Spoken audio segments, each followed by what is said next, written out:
مرسيدس. كان في عربيه برضه متخلفه كده. مرسيدس بجد، مرسيدس. احنا عندنا تمساح على زي ايوه مسلسل الرايه البيضاء. تمساح يالا. لا مرسيدس، اودي الناس تقول عليها ايه؟ عوده. اودي اودي. دي اسمها ايه بقى؟ اودي. انا عايز اركب عربيه اودي. اودي ومرسيدس وبي ام دبليو. هي ليه بقى بي ام دبليو؟ ليه بقى؟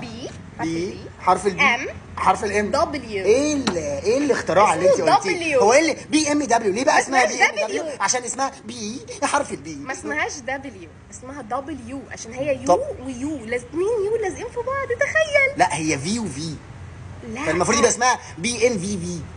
لا هي مش في، دبليو. هي دبل، لا هي دبليو. احنا واضح ان احنا هناخد كورس يا جماعه مع بعضينا. هو الفكره بس ان هي دايما بتتكلم انجليزي بالشكل ده، وانا بتكلم انجليزي بالشكل ده. انا ما بتكلمش انجليزي يعني عادي، هي بتتكلم انجليزي كده زي الاجانب، فدايما يا جماعه بتحرجني قدام الناس. I'm very embarrassing you. I'm very embarrassed you.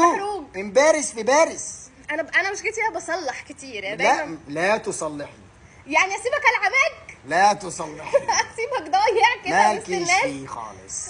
الناس اصلا تقول ايه ده اللي مش عارف الكلمه ما تقولهاش يا حبيبي. بالعكس هيقولوا دمه خفيف وبيهزر، هو بيتكلم انجليزي اصلا بس هو دمه خفيف وبيهزر. الولد ده دمه شربات يا جماعه. دي فيكنس، ما تعملوش كده، محدش ما تعملش كده يا جماعه. لا اعملوا فيتنس طبعا، الفيتنس رياضه حلوه جدا. فيكنس امريلي من مدينتي، بس انا مش فيكنس يا ولد. اسمها الدبل مينينج. طب انت تعرف تتكلم انجليزي؟ انا بزعل. تعرف يس جه مي همبرج. سلطان اسطوره الانجليزي في مصر. سلطان. مين سلطان بتاع العيال كبرت. سيد صالح. في ابوك عايز يسيب البيت يا معلم سلطان. يس جيل كمان زي برضه في مدرسه المشاغبين لما قال مينز. هي من مفردها مان. عارفه ليه؟ عشان انا في الاغنيه انت بتقولي هتبقى معايا مان، هبقى مالكه. شفتي فاكره؟ انا ربطت الدنيا ببعض. الذكاء. عموما يا جماعه بعد اذنكم حاولوا تساعدوني في موضوع الانجليزي ده عشان هي قرفتني.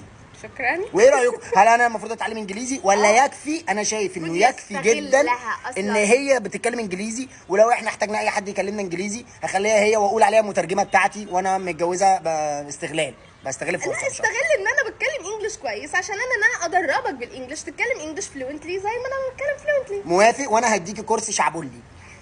صعب قوي، ربنا يستر بجد. ايه المشكله يعني؟ عموما كنا عايزين نسلم عليكم وادينا سلمنا عليكم خلاص. See you later. See you again later. اخلص. تعرفي تعملي كده؟